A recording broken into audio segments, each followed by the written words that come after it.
Dizzy Gillespie, I don't know if this quote it's almost too good to actually be true, so it might be apocryphal, but there's a lot of truth in it.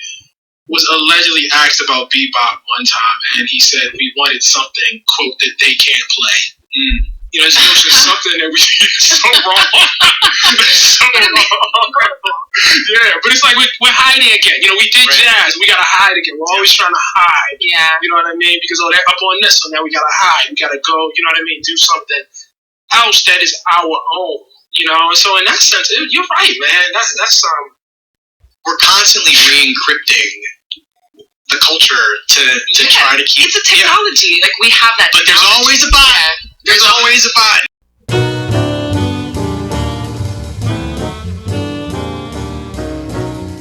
What's cracking, people? It's your man, Cousin T, aka the Alpha Wingman, representing high-level technicians operating globally and beyond.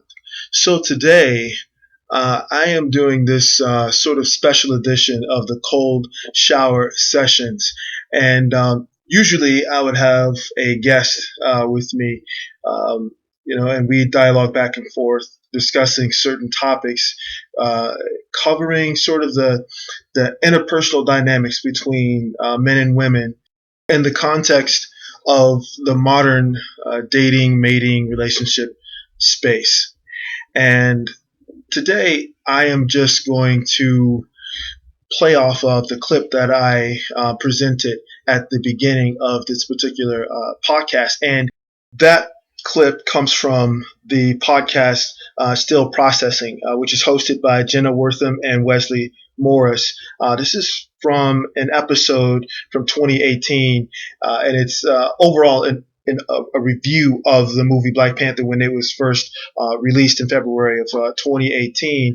And their guest for that particular episode was Ta-Nehisi Coates, who was responsible for the more modern rendition of the Black Panther series in terms of the comic book and the adaptation for the BET story. But beyond that, the reason why I used that particular clip in the opening of this particular discussion is because it speaks to a current sort of mumbling of a discussion that's being passed around, and that is why is it that only black men are seen as the ones using game, and why don't other cultures use what is quote unquote game to communicate interest to women? And the first response that I had to that is, of course, it's only black men that use game because, black men invented game, just like bebop music. I prefer not to use the term jazz, but that's another conversation. Bebop music, R&B, soul, blues. We are the originators of the griot.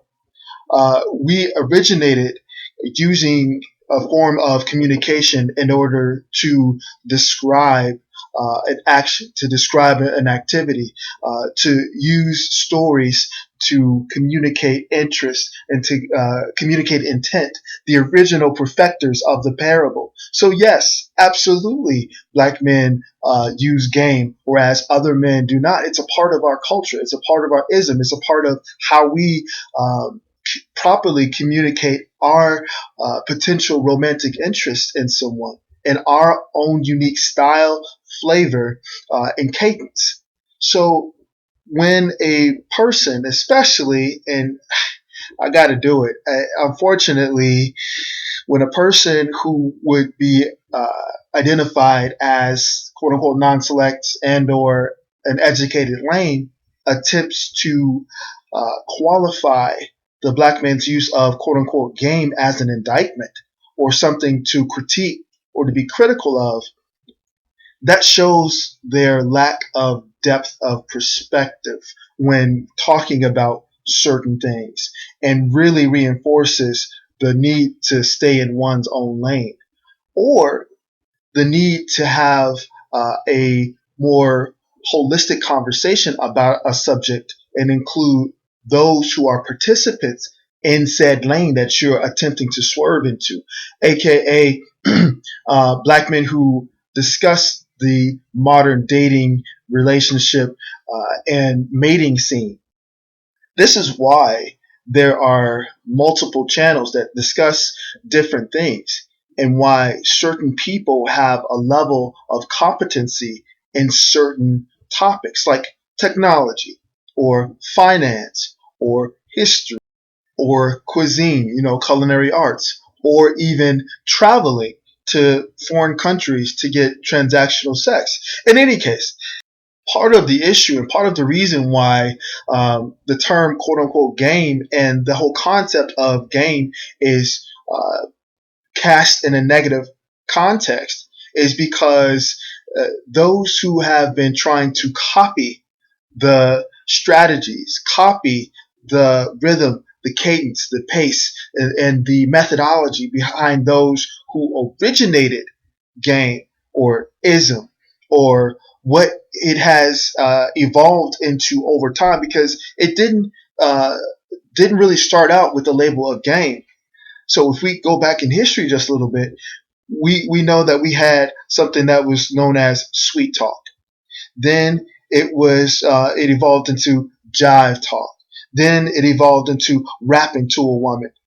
Game was the natural progression as this particular cultural tool or this cultural legacy had to be re-encrypted because other cultures, primarily those of the dominant society who look to culturally appropriate whatever they deem as something that they can commodify or something that gives them something to aspire to culturally and something that they can use to negotiate a sense of purpose and a sense of negotiating the human experience if they see that it's something that is valuable or useful in other cultures.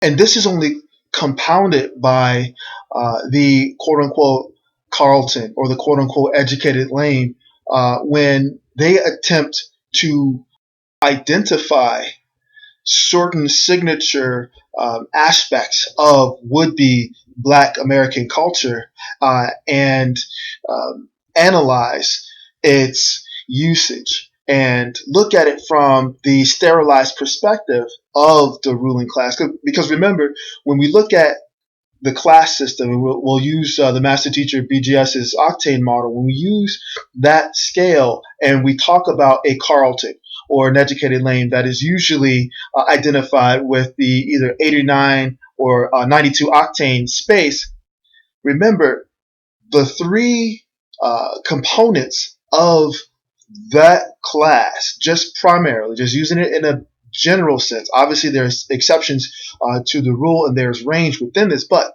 the three identifiers of that space of the 92 octane, or primarily the Carltons or the educated lane, would be the language, using the language of the ruling class, wearing the uniform of the ruling class, which is corporate culture, and wearing the mask of the corporate culture or the ruling class.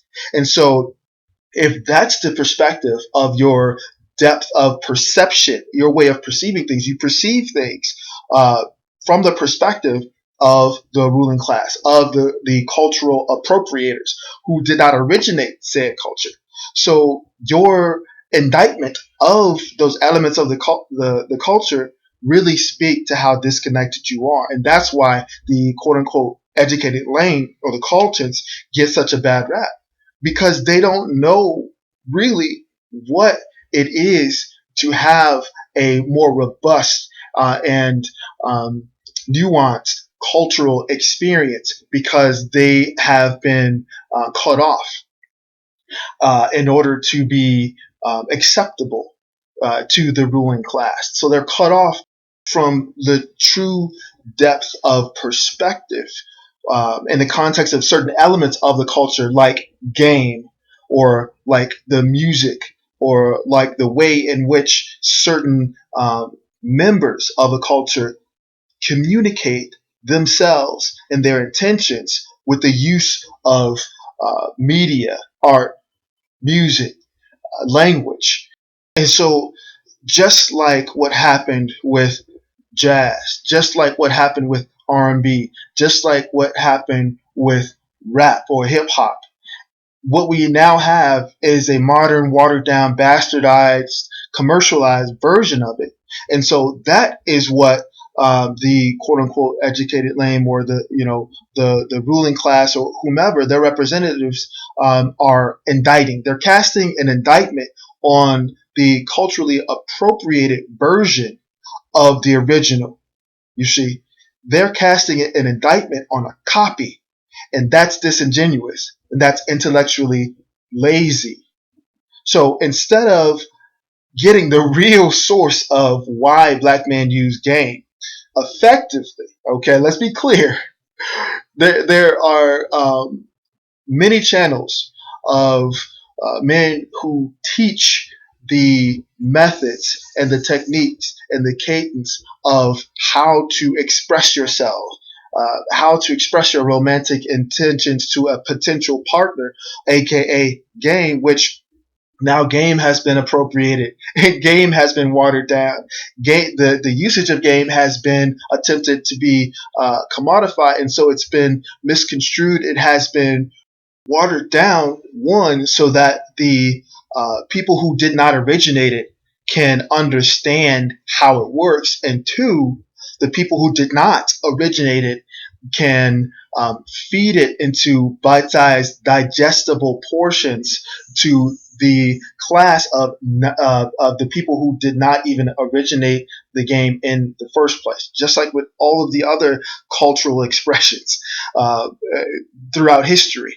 And so, for a person who claims to represent a particular culture, to look at an element of that culture and to cast a would-be indictment or a negative critique on it without giving it the true observation with a depth of perspective that it deserves, shows both how unqualified the would-be speaker is to even discuss the topic, but it also shows this. It shows the need to re-encrypt.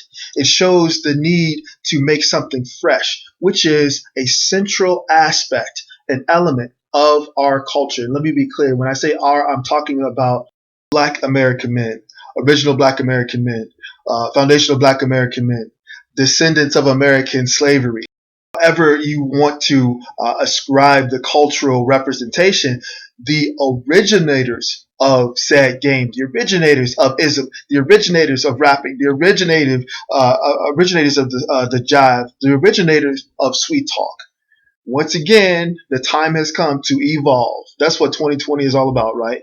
We're evolving our tools. We are evolving our elements. We're circling back to our core source of who we really are, and that is the people of variety, the people of improvisational music, the people of battle rap, the people of spitting off the dome. And that's really what game is. Game is not necessarily a bunch of canned lines, rehearsed lines, tired, corny, worn out, repeated statements. That's the colonized version of game. That's why game sucks. But that's why we're here. That's why we're here to refresh it and to make things new. So I want to issue this particular challenge. The image on your screen that you've been seeing is the image of an attractive young woman. And this will separate the real from the fake. When we talk about the mating, dating, and relating scene, it's all about how do you make this connection happen. And since we're talking about game, which I like to call tech or technique or technology, since we're talking about game, I pose this question to the listener, male listener, obviously. If you're walking down the street and this young lady happens to approach you, just take a look at her. Let me know either in the comments down below or in the response video how you would approach this young lady. That's my challenge to you. This is show and prove time. How would you approach the young lady in the picture? Okay, I'm not going to tell you how to even, what you're looking at. I'm not going to describe for you what's happening. on the YouTube side. I'm going to do the breakdown on the Patreon side because, as the OGs always say, the game is not to be told, it is to be sold. And I'm talking about the real game. You can tell people about the fake game, the watered down, the canned line, the corny shit on this side. You can get that shit away.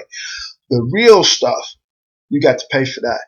And just because I'm feeling generous, I'll give people a hint. All right.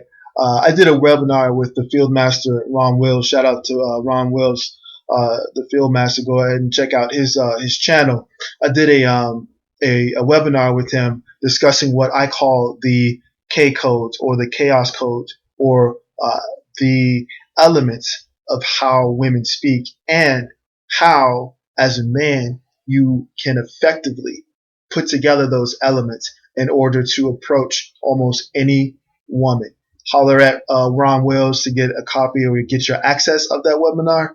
But if I get enough responses, if I get something that is tangible enough to post my Patreon response to, I will go ahead and post the Patreon response to the YouTube side. That is my challenge. Do with it what you will. But as always, this is your man Cousin T, aka the Alpha Wingman, saying stay sharp and mission focused. Later.